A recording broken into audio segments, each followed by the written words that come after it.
আমি আজকে 16-17 বছর এক আওয়ামী লীগের কাছ থেকে নির্যাতিত হতে হতে এই পর্যন্ত আসা।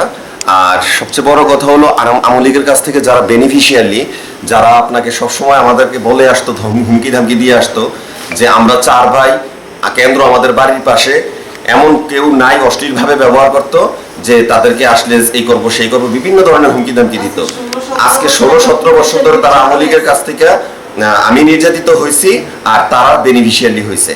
তারাও বিএনপি করে কিছু সংখ্যক, যারা আমার উপরে হামলা করছে তারাও বিএনপি। কিন্তু আমার সবচেয়ে বড় দুঃখের বিষয় হলো এখানে বিএনপি হয়ে তারা আওয়ামী লীগের কার্যক্রম পুনর্বাসন করার জন্য যেই প্রতিবাদ আমরা করতেছি, এই প্রতিবাদের রেজাল্ট হিসেবে আজকে আমাকে তারা আহত করছে। মোহাম্মদ আবু ফজল রাসেল।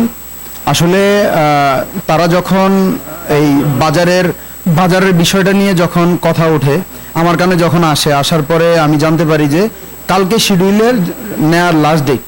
আমি জানার পরে আমি এলাকার যে মুরব্বী আছে ওদেরকে আমি জিজ্ঞেস করি আপনারা কি জানেন কিনা এই বিষয়ে। হয়েছে উনি হচ্ছে আমার চাচা মোহাম্মদ ফারুক হোসেন মিন্টু, উনি উপজেলা কৃষক দলের যুগ্ম আহ্বায়ক। তো ওনার উপরে হামলাটা হয়েছে, আমি তীব্র নিন্দা জানাই এই বিষয়টাকে নিয়ে। আসলে এইরকম ঘটনা আমরা আশা করি না। আমরা দল করি, দলের সাথে সবাই, দলের স্বার্থে আমরা সবাই মিলে কাঁধে কাঁধ মিলে আমরা একসাথে রাজনীতি করবো, এটাই হচ্ছে। দিয়ে জানাই পার্টিগতভাবে এই ধরনের নির্যাতন কখনো দেখিনি। নতুন করে এগুলো সৃষ্টি হচ্ছে, এগুলো যাতে সঠিক পার্টি বিচার আচার করে ভালোভাবে দেখে নেতাকর্মীরা। এই যে আজকে আঘাতটা হয়েছে, আরো অনেক কিছু হইতে পারতো। আসার পরে শুনি যে এলাকায় মারামারি হয়েছে, তারপরে আসলাম মিন্টুর এখানে। মিন্টুরে দেখতে আইসা শুনলাম যে ওরে কয়েকজন মিল্লা মারছে আর কি, শুনলাম আর কি।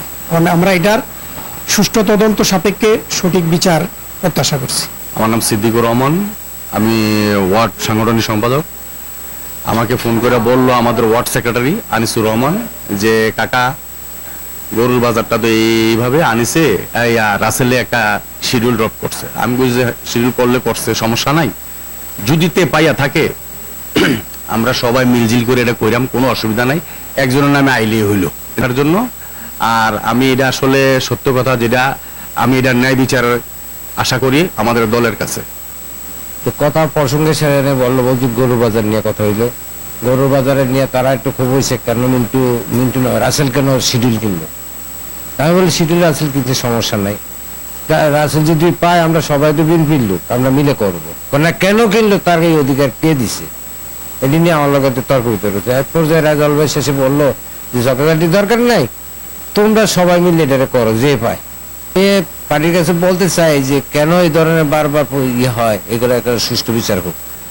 তারা ওই বিগত 12 সাল থেকে সেই আওয়ামী লীগের ইটভাটার মালিকের সাথে লেয়াজু করে তারা দীর্ঘদিন সুসম্পর্ক পায়, বেনিফিশিয়ালি হইয়া তারা এতদিন সুসম্পর্ক রাখা তারা ভালোই চলছে। আর আমি অনেকবারই জেল জুলুমের শিকার হয়েছি।